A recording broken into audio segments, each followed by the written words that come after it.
In the heart of downtown Los Angeles stands a monument to the 1956 Hungarian Revolution. It would seem out of place here, honoring an uprising more than a half-century ago and half a world away.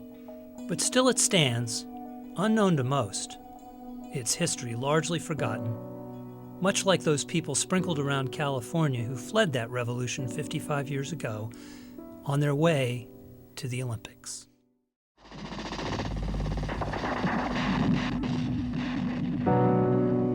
It's late October 1956 and there's unrest in Hungary. The people have risen up against the country's Soviet-backed government. Bullets fill the streets. And I heard, you heard the bullets flying above your head. It was already in full swing. People running around with guns, a few people hanged. I saw a lot of dead people. Amidst the smoke and gunfire, Laszlo Tabori, Nick Martin, and Joe Gerlach have a different mission. They and their teammates prepare to leave for the Summer Olympics in Australia. Despite the chaos, Hungarian Olympic officials have vowed to send a team. So this is the bus that took you out of Budapest. Yeah, and they put the Olympic rings on it, so it's the Olympian, not the troublemakers. We bypassed many Russian blocks, they blocked the street. Tabori was a distance runner, unknowingly at the start of the longest run of his life. We were 5 days in Czechoslovakia, 5 days flying. It's 10 days, no training, no nothing. We decided, hell, we will represent the devil himself just to get out of there. When the team left for the games, it seemed the popular uprising had successfully overthrown the communist government. The athletes thought they'd left a newly free Hungary. Only upon arriving in Australia did it become clear the revolution had been crushed.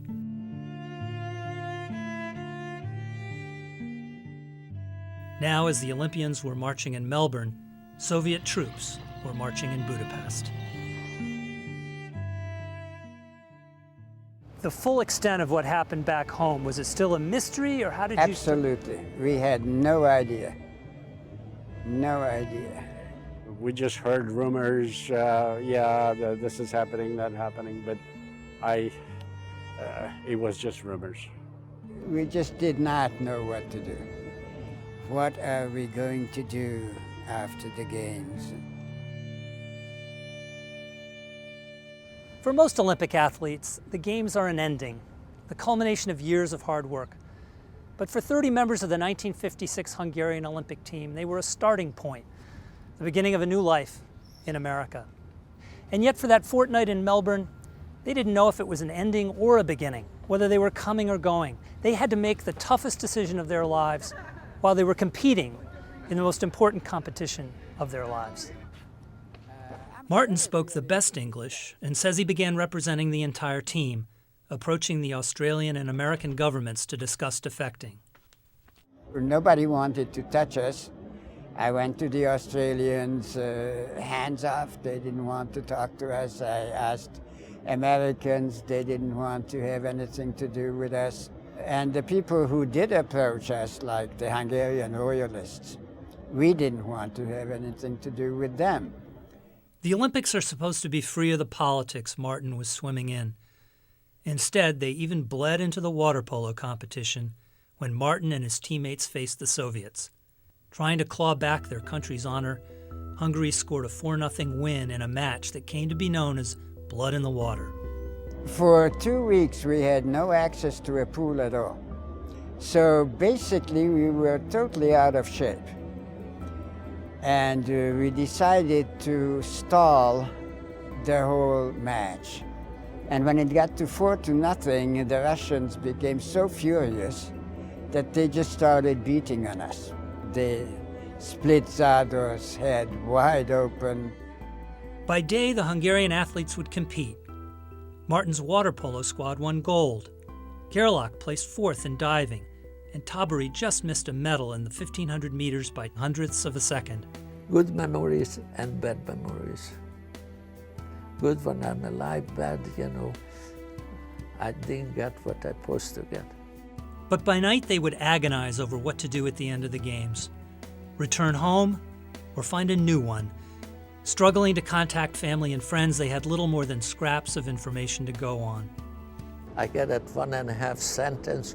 My sister said, the situation pretty rough, you know, house is okay, but do as you think it's right. So I got the clue. Okay, now where I go from here?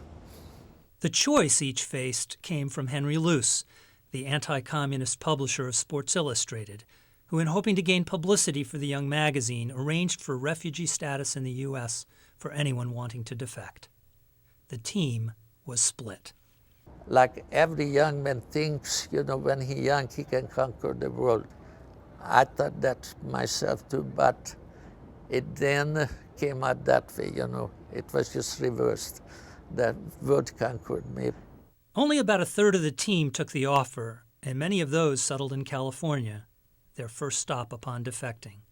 From the very first moment, I felt so at home, totally at home. Martin landed a water polo scholarship at USC and went on to become a French professor, first at Princeton and eventually Pasadena City College. Tabary struggled on the track circuit before becoming a coach and opening a running shoe store. He still volunteers with the Southern Cal track team. Joe Gerlach went to Michigan on a diving scholarship, then alternated careers as an entrepreneur and a daredevil. They had my name on the billboard. I was Jumping Joe, and I started diving out of like a hot air balloon, which is really crazy. Not all the Hungarian Olympians who defected wound up settling in California. In fact, some even returned to their homeland, but none who stayed regret the choice they made. You know, I was really born in 1956 when I got here. My whole life would have been wasted, I think, if I stayed in Hungary. But you see, that's America, that you could do that. Right. Had you gone back to Hungary, you would have been stuck with diving the rest of your life, Right. whether you like it or don't. I'm here, I'm still healthy, I'm 80 years old, knock on the wood. I think I'm physically pretty fit. You want a race? Tabary can laugh now, as can his old teammates. For all three, defection was the right decision. But to make that choice when they did, how they did, even where they did, took Olympic-caliber nerves. It has been rewarded many times since, not with medals or monuments, but with the fortunes of freedom.